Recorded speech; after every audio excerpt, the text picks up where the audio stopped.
Hoje nós iremos apresentar o nosso trabalho referente à disciplina de aquicultura, intitulado Produção de Larvas e Pós-larvas de Camarão, Dulcícola e Marinho. A nossa equipe é composta por Aline Oliveira da Silva e Silvia Calino dos Santos de Lima.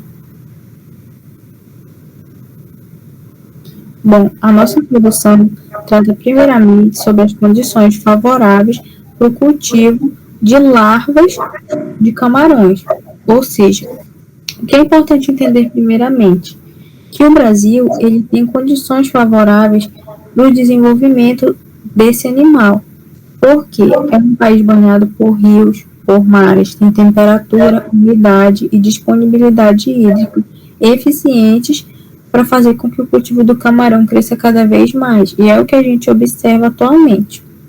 No nosso caso, nós vamos falar sobre a larvicultura, então é importante entender primeiramente o que é a larvicultura.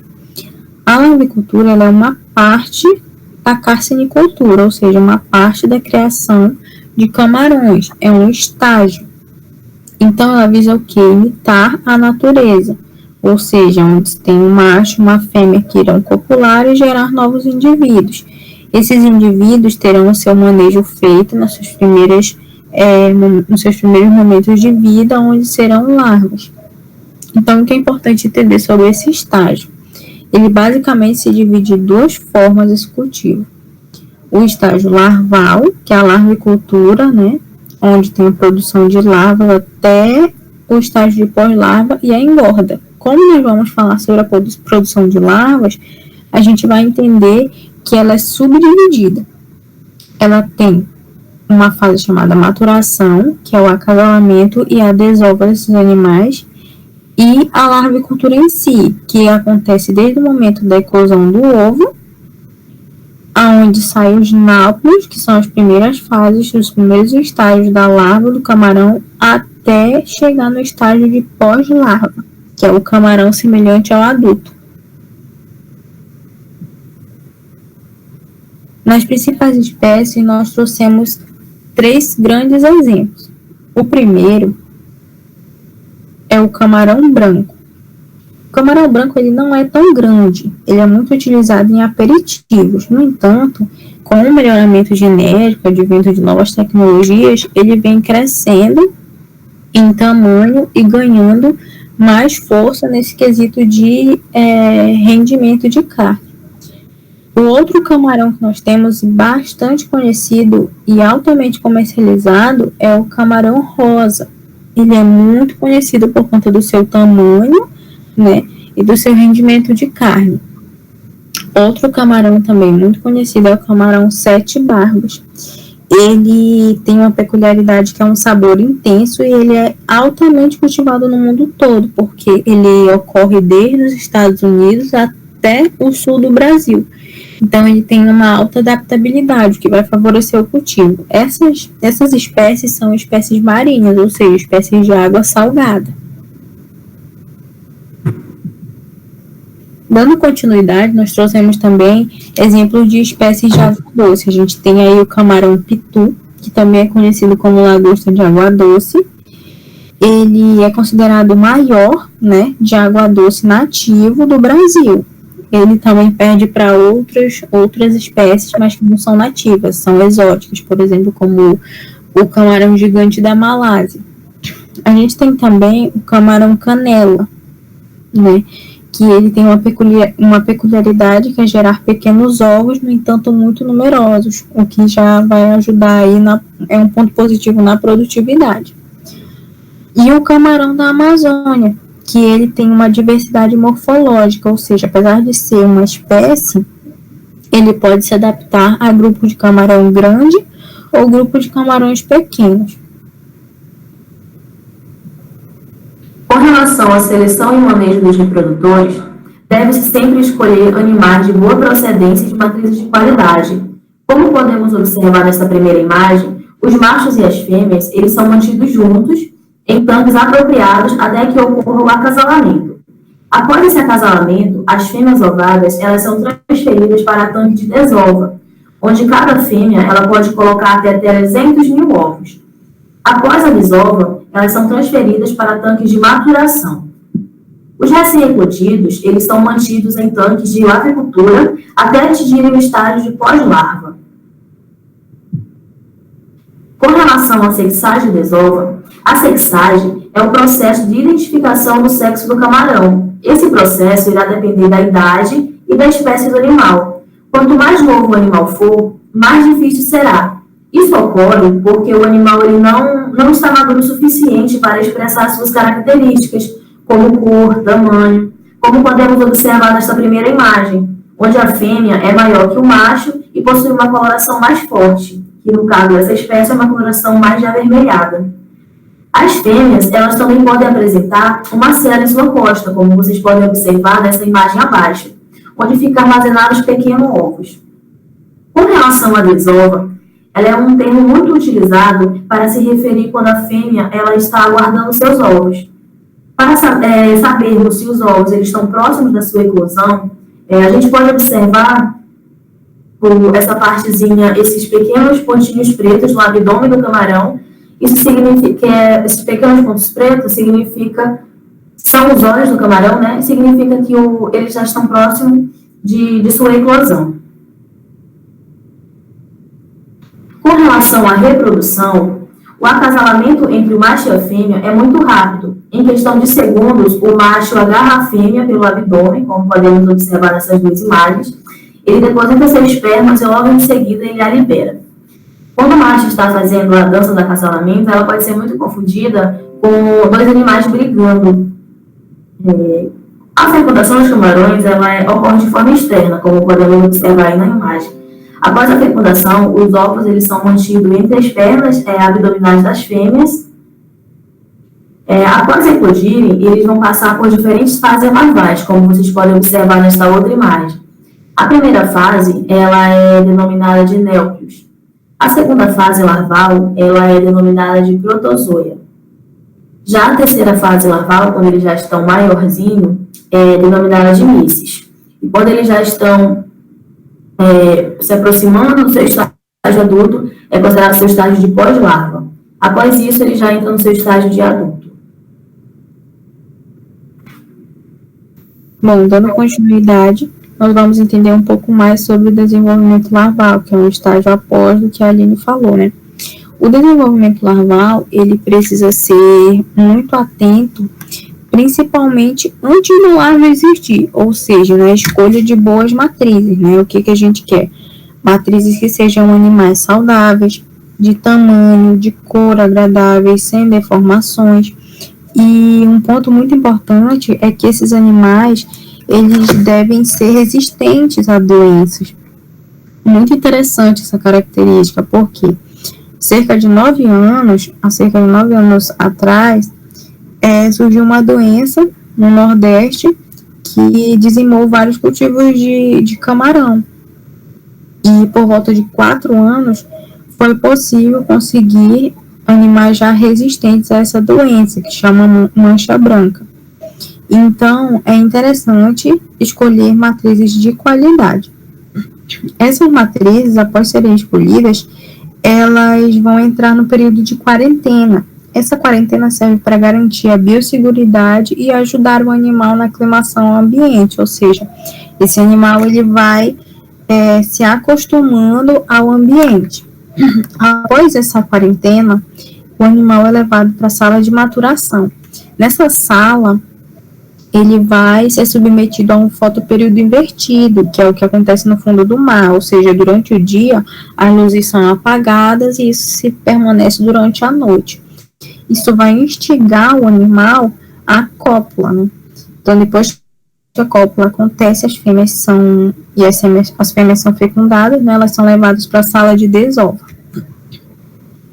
Quando as fêmeas desovam e os ovos eclodem, né, e liberam os náuplios, que são as primeiras fases da larva do camarão, eles passam por esse estágio de náuplios, vão para a zoea, depois para mises e pós-larva. O que é interessante a gente falar, que esse ciclo, ele é generalizado, a gente está falando de maneira geral. No entanto, Dentro desse ciclo existem estágios, ou seja, cada fase dessa pode possuir subfases ou subestágios. E isso pode ser diferente de um animal para o outro. Não necessariamente vai ser igual de um animal de água salgada para um animal de água doce. A mesma coisa para animais de espécies diferentes, mas de mesmo ambiente, como por exemplo a água salgada. Então a gente explica de maneira bem geral aqui.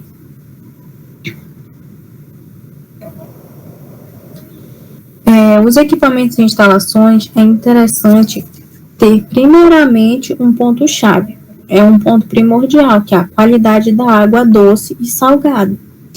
Por exemplo, em sistemas nos quais os animais são marinhos, ou seja, de água salgada, que esses sistemas eles estão longe da costa, todo esse cultivo ele vai encarecer muito. Então, o que se faz? Se usam sistemas de recirculação de água ou sistemas fechados de circulação, né? Então, para dar início no cultivo, se tem aí os tanques de eclosão, depois que ele passa pelos processos que nós falamos, e os ovos eclodem, né? Temos aí tanques de eclosão. Caixas de polietileno branca, com capacidade para 35 a 50 litros, no entanto, isso varia muito de sistema para sistema, como a gente falou, existem várias espécies de animais. Normalmente, são 25 litros de água salobra, né? A 5% de água doce do sistema. Então, isso corresponde a 5% de água doce do sistema.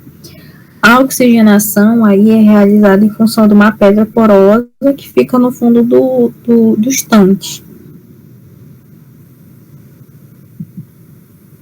Após eles eclodirem, né, eles são levados para tanques de cultivo. Esses tanques de cultivo normalmente são caixas de cimento ou amianto, né, com capacidade de 1.000 litros.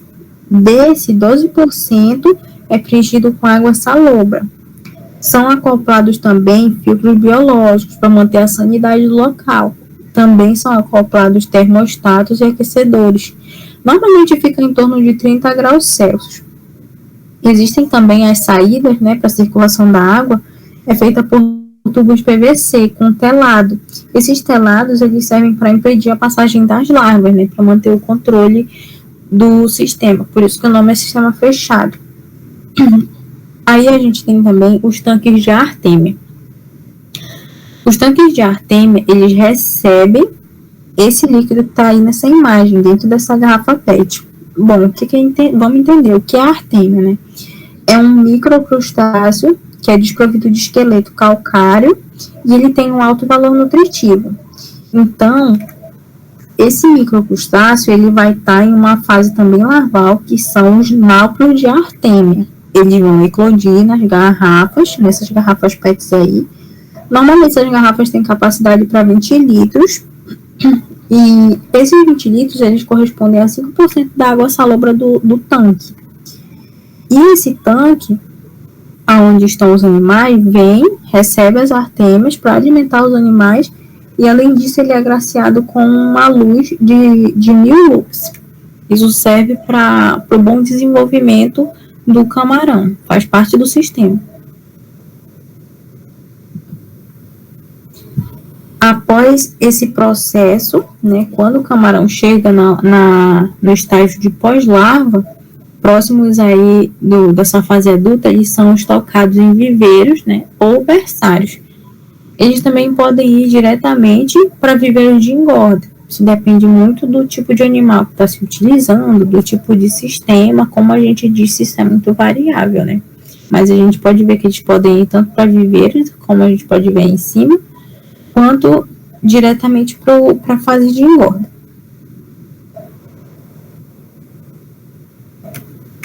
Com relação ao manejo da lavoicultura, não deve ser realizada nenhuma troca de água na fase de zoia.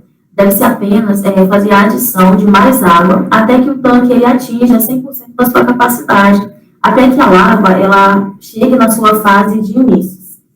Durante a fase de inícios, recomenda-se fazer a troca de 10% a 30% da água do tanque. Já da pós-larva 1 à pós-larva 5, recomenda-se fazer a troca de 30% a 50% da água do tanque. Já na fase de pós-larva 6 a pós-larva 12, A troca de água ela deve ser maior que 50% da água contida no tanque. Para a realização dessa colheita das pós-larvas, deve-se diminuir o nível da água para 20 a 30 centímetros de profundidade antes de iniciar o processo da colheita. As larvas elas podem ser colhidas usando uma rede de 350 ou 500 micras. Após essa colheita, essas larvas elas são armazenadas em tanques de 300 a 1.000 litros, ou também podem ser armazenadas em sacos plásticos, como vocês podem ter observado nessa imagem. Com relação às boas práticas e biossegurança. Bom, os principais veículos de entrada de doenças são os próprios reprodutores. Quanto mais rigorosa e eficiente for essa seleção, menores serão as chances de transmissão de doenças para dentro da agricultura. A observação ela deve ser diária, pois os animais eles podem ser assintomáticos, ter a doença e não apresentar os sintomas. Os animais com qualquer tipo de sintomas, eles devem ser eliminados imediatamente do sistema de agricultura. Já com relação à biossegurança, ela é um termo muito utilizado para descrever os procedimentos e cuidados especiais contra as enfermidades. Ela tem o significado de prevenção, contenção, eliminação da doença, entre outros. Na tabela 1, nós podemos observar as principais enfermidades de camarão cultivadas no Brasil. As doenças transmitidas por vírus, protozoários, bactérias, fungos. Essas doenças são conhecidas popularmente como síndrome de Tauro, síndrome da mancha branca, a síndrome do nanismo, a necrose infecciosa muscular, a camarão algodão, infestação por gregarinas, brânquias sujas, camarão calça frouxa, vibrioliose, infecção por brânquias e carapaças, entre outras doenças. Com relação à qualidade da água na agricultura, podemos observar nessa outra tabela os principais parâmetros de qualidade da água necessários para a agricultura do camarão marinho. Com relação à temperatura ótima ela se encontra na faixa de 28 graus Celsius a 32 graus Celsius, sendo preferencialmente utilizada a 29 graus Celsius. Com relação à salinidade, ela se encontra na faixa ótima de 22 a 36 ppts, sendo considerada uma faixa preferível de 30 ppts. Com relação ao pH, ele se encontra na faixa ótima de 6,5 a 8,5, sendo preferencialmente utilizado entre 7 e 8. Com relação ao oxigênio dissolvido, a faixa ótima dele se encontra entre 4 e 10 mg por litro, mas é preferencialmente utilizado entre 8 e 10 mg por litro. Já com relação aos parâmetros de qualidade da água para a larvicultura dulcícola, a temperatura ideal ela se encontra entre 28 graus Celsius a 30 graus Celsius. A água ela deve ser de boa qualidade, abundante e com renovação constante. O pH adequado se encontra na faixa de 7 e 9. A dureza de 20 a 150 mg por litro e sua transparência de 20 a 40 centímetros de profundidade. O oxigênio dissolvido na concentração deve se encontrar entre 5,5 e 8,5 mg por litro. Bom, como nós estamos falando aqui do período do estágio larval do camarão, nós trouxemos aqui as fases e a seguinte alimentação de cada fase.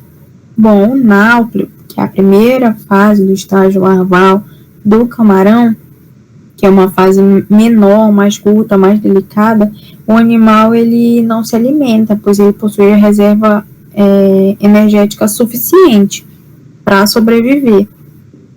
Então, quando ele passa para a próxima fase, que é a protozoea ou zoea, a larva ela começa a se alimentar com partículas menores que 100 micras. Aí já podem ser incrementadas as microalgas, né? E podem ser feitas tanto no cultivo, podem ser produzidas tanto no cultivo quanto em laboratórios. No entanto, isso é muito relativo, pode aumentar, pode diminuir a questão dos custos de produção.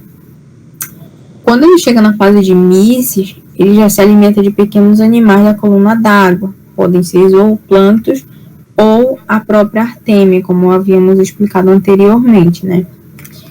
E quando ele chega na pós-larva, que já é a última fase larval do animal, encontramos aí na literatura 3 kg de cisto de artêmio por milhão de pós-larva, né, produzidas aí por ciclo.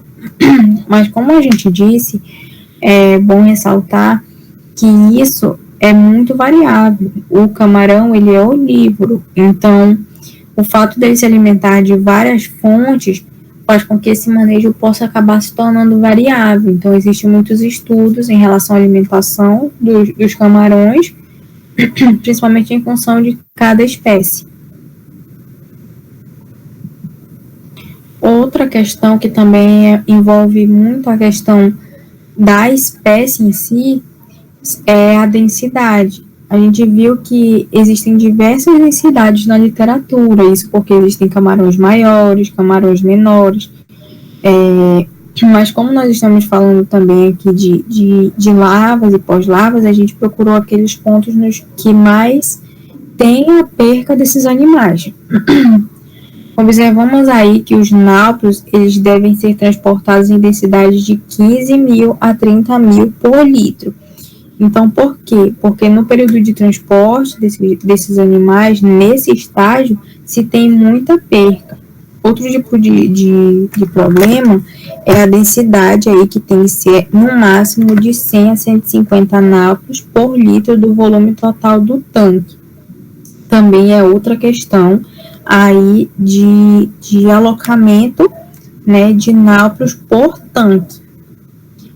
Essa tabela a gente trouxe para especificar um pouco mais a relação da fase da pós-larva, né, com a densidade da artêmia. Como a gente disse, existem aí fases. Essas fases, elas são constituídas de subfases, de estágios dentro dela.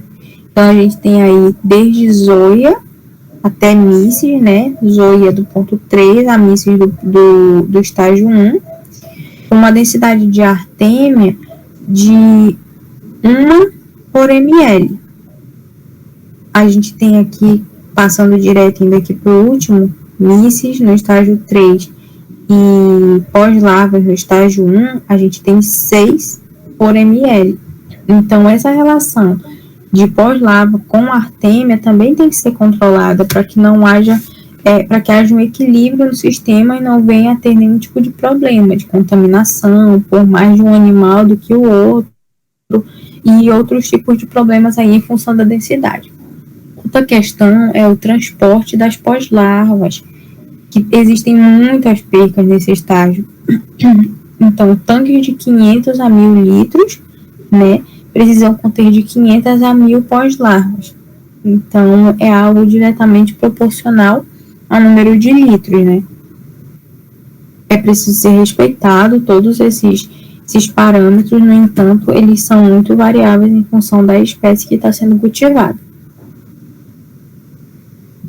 Bom, dando continuidade ao que a Calypso estava falando, vamos falar um pouquinho agora da embalagem, transporte e comercialização.